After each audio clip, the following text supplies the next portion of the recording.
Hey y'all, it's your girl Symone and welcome back to my channel. If y'all can see by the title, today is another Subby Sunday. I don't know why I'm saying another because I have not been doing Subby Sundays, y'all. I've been missing a few Sundays. But before we get into this video, let me get comfortable. Before we get into this video, you already know what to do. Make sure you subscribe to my channel, give your girl a thumbs up, and comment down below. Also, don't forget to follow me on all my social medias, Instagram at Vivalayoshii, TikTok and Twitter at LifeWithSymone, and it'll be in my description box below. So this is the first Subby Sunday of the year. We're getting back to Subby Sunday, y'all. We're about to be doing Subby Sunday every Sunday again. I was traveling. Oh shit, I almost dropped my phone. I was traveling a lot, and then I just had a lot of other stuff I was doing, so it just didn't work out. Y'all, I'm mad because my curls fell. My hair was so cute yesterday, but doesn't matter. But about tomorrow's story time video that I'm posting of mine, when y'all see me in the same fit, don't worry about it. Y'all already know Simone's being a cartoon character. But let's get into this Subby Sunday. Y'all already know if you want to submit a story, submit it to hold on, where y'all send this to? Symonestorytimes at yahoo.com. Do not send it nowhere else. I swear every time I say this, somebody send it to my personal email. And when you do that, I just delete it. And then you kind of make it bad for yourself. Because if I see you in here, I'm just not going to read it. I'm like, why did you send it somewhere I told you not to send it to in the first place?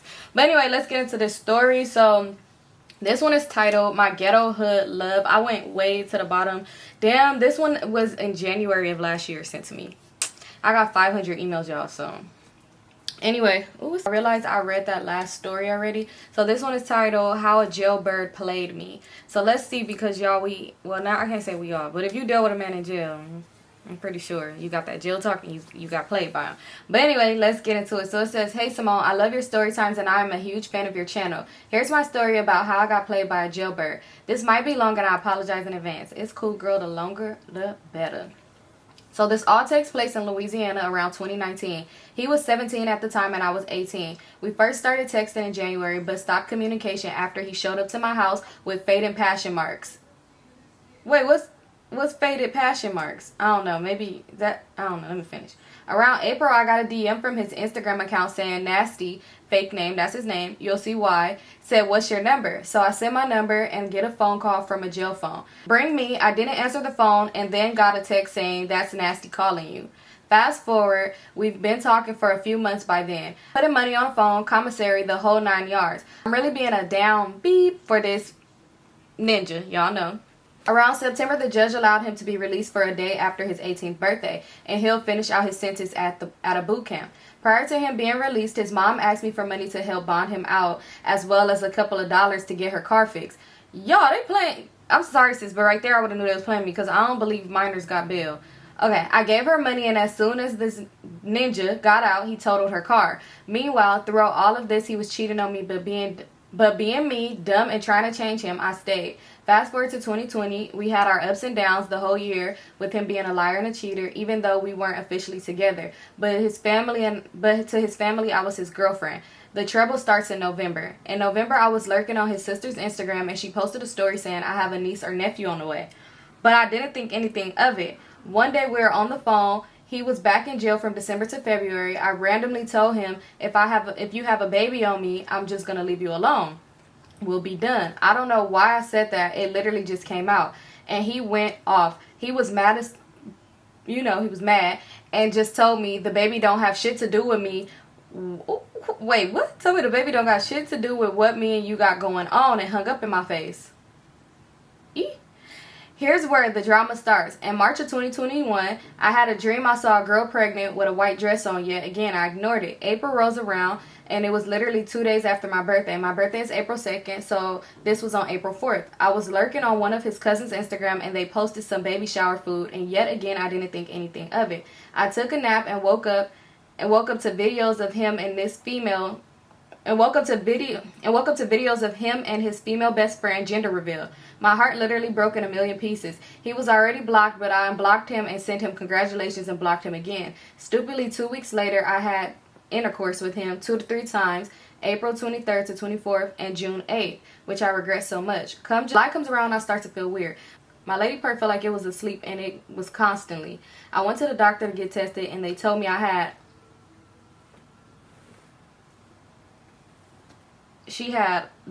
these are the different STDs she had, but I'm not going to say the names. I'm just going to say the letters. So the one that start with the G and ends with Rhea, the ones that start with a C, and it's with Dia and BV and a yeast infection. I was absolutely devastated. Although they were curable, it was the fact that I had something. I texted him and told him, and at first he tried to deny it, but then owned up to it. He was more scared of me telling Instagram than actually playing with my health. I told him that I had to go get tested for non-curable diseases that the clinic didn't test me for, and if I had anything, I would be at the police station, and he blocked me. Thankfully, I didn't have anything else. Now I've moved on with my life. I'm in school to become a sonographer. I have been 7 months celibate and enjoying my life stress-free. Yes, I've left him alone completely. Sorry if it was long. Sis, no, that wasn't long. It was good, actually. But, wow, that is so crazy. I'm going to give you the benefit of the doubt because you was young, sis. But I was about to say, when he told you the baby ain't had nothing to do with you, you should have known he had a baby on the way because he kind of already told you. But that's so crazy, y'all. That's why it's like, with these men and with women as well, use protection. Protect yourself, protect yourself, protect yourself, because you just never know. It's a lot of people out here that don't even go get tested. It's a lot of both genders. Like a lot of men, they don't get a lot of symptoms, and sometimes they do and still don't go. And then it's a lot of females who will have symptoms and just feel like no. Like a lot of people are for some reason scared to know than to know. And when it's like, shouldn't you want to know so you could get yourself right? But instead, they rather ignore it and say, no, that's not what it is, and just keep on passing it around. It's just a crazy situation when it comes down to some people, because some people be dirty as hell. So make sure you are using protection and getting tested regularly. I don't know why that word came out weird to me. But make sure you guys are doing that, especially if you guys are, you know, messing with people. Even if it's somebody that you feel like they ain't messing with nobody else. You can't trust nobody. You got to make sure you looking out for you. But thank you so much for sharing this, even though this is like a year later. Sorry. But let's get on to the next story. Let's get into the second story. This is gonna be the last one. I'm only doing 2 stories for Subbie Sundays, period. I was gonna say today because I gotta cook, but no, just period, because like I said, I don't know if I said this or not, but these are the worst videos to edit, y'all. Worse. That's another reason why, I mean, I'm gonna continue to do them, but it's just like, it'd be like annoying to edit. But so far so good with me reading. Everything was like cool, you know, smooth, because it'd be like people be like, girl, why you reading it like that? Be like, girl, spelled like that. That's what I was reading. But yeah, let's get into the last but not least story so then I could cook and then do my next video. Cause yeah. So this one is titled, Dude Cheated on His Girlfriend with Me. Ooh, let's see if sis knew he had a girlfriend and was trifling, or let's see if sis didn't know. So let's go ahead and get into this one. So it says, okay, so I'ma just get into it. So back in December on and this one, oh yeah, this story's from February, y'all. So yeah. So it says, okay, so I'm going to just get into it. So back in December on 2019, I had just got out of a bad relationship, but I was pregnant and was going through a lot. And my ex was a whole ass bum who was physically and mentally abusive. He would gaslight me into thinking I was crazy about him cheating on me. And he basically was on bullshit saying the baby wasn't his and that I was sleeping with ninjas all over the neighborhood. But we lived next door to each other, and the homie lived across the way from me. He was always reporting back to my ex whenever I would leave the home. So I couldn't even cheat if I wanted to, LOL. Anyway, that's a whole nother story. I would go to the convenience store across the street, and there was this new cashier that liked me. I'ma just call him Jay. We would chop it up every day and flirt, but I always kept my distance because I didn't want to get involved with him while I was pregnant by another man. Also, my ex had me fucked up in the head and had me feeling worthless, and I was so vulnerable. This pregnancy had me so lonely, and I was literally at my lowest at the time. So weeks go by, and every morning I would go to the store and buy some orange juice and a breakfast sandwich because I was craving it.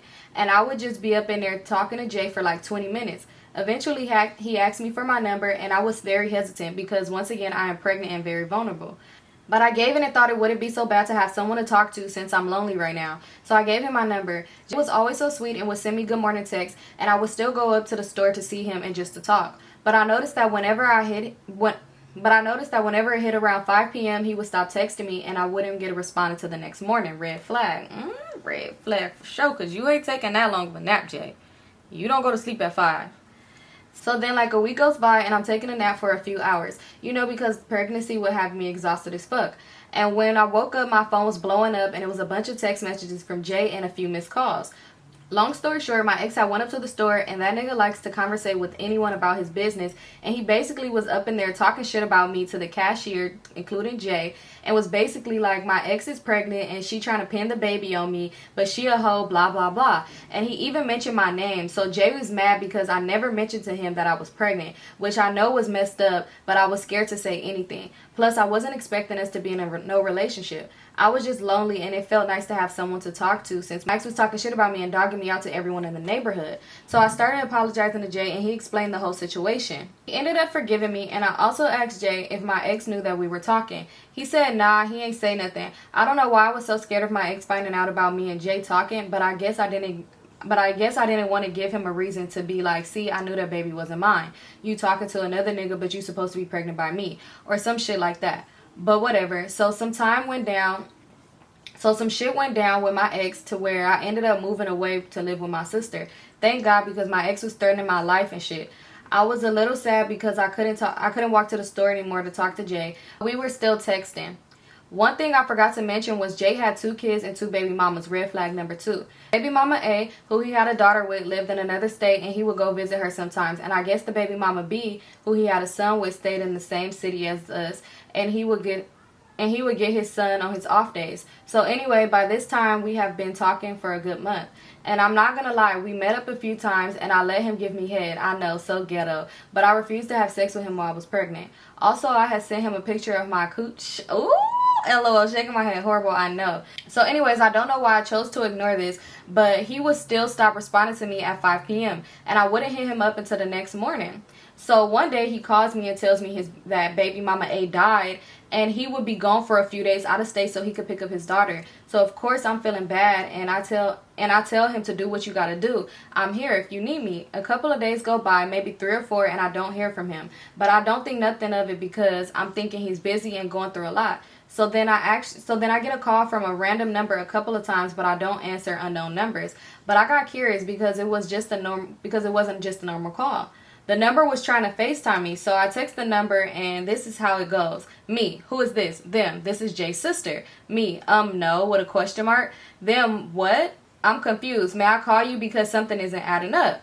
And then she said, yeah, sure, it's no problem. Okay, so the person was asking if she was Jay's sister, and she said no. So the person this ain't adding up, let me call you. So long story short, I found out that his girlfriend / baby mama B, his girlfriend / baby mama B, and they lived together. And he lied to her and said I was one of his sisters and deleted some of our messages so she wouldn't catch on. She was mad cool about everything. Me and her ended up talking on the phone for like 2 hours about everything and clearing the air. She didn't even judge me when I told her I was pregnant. She told me she was suspecting that he was cheating because she told me she was suspecting that he was cheating because she found a cooch pic in his phone and he tried to delete it, but his dumb ass forgot to delete it out of his trash. Laughing my ass off. The picture was was hers that she found, but me and her just laughed about it. Also, I found out this ninja had lied and baby mama A didn't even die. What the fuck, he made that up, weirdo. Oh, he's weird. Why are you just putting death on your baby mom for no reason? Okay, let me finish. So I can't remember if it was that same day or the next day, but he calls me. He's mad that I told the truth to his baby mama B. What? Like, this ninja wanted me to lie. Like, nigga, no, the fuck? I said it anyway. And he wanted me to lie and tell her I made up the whole thing, shaking my head, laughing my ass off. He sounded stupid as fuck. So she ended up calling me again, and she told me that this man tried to turn it around on me, saying I wasn't telling the whole story, and I was just some thirsty pregnant girl that was lonely and wanted him to take care of the baby when I had it. Y'all. Of course she ain't believe him because I had sent her all the screenshots of our conversation. So she was on the phone just clowning this man. So after that, for the next few days, this ninja was calling and texting me, threatening my life for so-called breaking up his family, saying he knew where I lived, to watch my back, and some more shit. Then he would apologize and shit. Then go back to talking shit. I just ignored his ass. I ended up calling baby mama B and told her this man was threatening my life. She was mad because why the fuck would he be threatening me when he is the one who fucked up? And on top of that, I'm pregnant. So she said she was going to go off at him and get him to stop. I guess it worked because the threat stopped. A couple of days after, he starts blowing up my phone, asking if he could still talk and still mess around on the low. Then he started begging for intercourse. What? Then he went back to talking shit because I wasn't giving in. Some of the shit he was saying was like, let me come see you, ain't nobody gotta know. Please just talk to me. You should be grateful I even wanted your ass. No other man gonna want no pregnant bitch but me. What? Like, sir, excuse me? You a hoe messing with other ninjas while you pregnant. I'm sorry, I ain't mean that. Just please let me have some kitty. Just never let me blank. Just let me hit it one time, please. I miss you. Fuck you, bitch. Blah, blah, blah. Like, this nigga was crazy, laughing my ass off. So I ended up blocking his ass, and I ain't heard from him since. That was like 2 years ago. But yeah, that's basically it, girl. Learn my lesson, laughing my ass off. But I love your videos and keep being great. Much love. No. This man was crazy. It's crazy because sometimes you would really be like, oh, I dodged a bullet. Like, thank God that girl found that in the phone, because I dodged it. Because especially with you being pregnant and lonely and going through it, I'm pretty sure you probably would have gave him more of the time of the day and probably really fell for him. And it's like, he's crazy. How are you threatening my life because you cheating on your girlfriend? And then you making your baby mama fake dead in your head for whatever reason, because you didn't even have to do that. When you could have just said, hey, I'm going to go see my kid. Like, why'd you make her die? And then you sitting here and still think I'm going to talk to you on the low, and then thought I was going to lie for you. Y'all know it's crazy because I have a story time about somebody like that. It was a boy, and he thought that I was supposed to lie for him. Like, excuse me, for one, I didn't even know you had a girlfriend, you weirdo. But yeah, these men be crazy. But I'm happy you figured that out, because that is not somebody you needed in your life. Yeah, but y'all, that's it for this Subby Sunday. Thank you guys so much for tuning in. Thank you guys for submitting your stories. I loved them. And thank y'all, because these two story, the grammars was good. I didn't have no issues. But yeah, thank you guys so much. If you want to submit your story again, send it to Symonestorytimes@yahoo.com, which is in the description box. If you send it to any other email, I will delete your email and your story will not get read, because don't send it to my business emails. But yeah, thank you guys so much for tuning in. Don't forget to like, comment, subscribe, follow me on all my social medias, and I'll get back to y'all tomorrow in my next story time.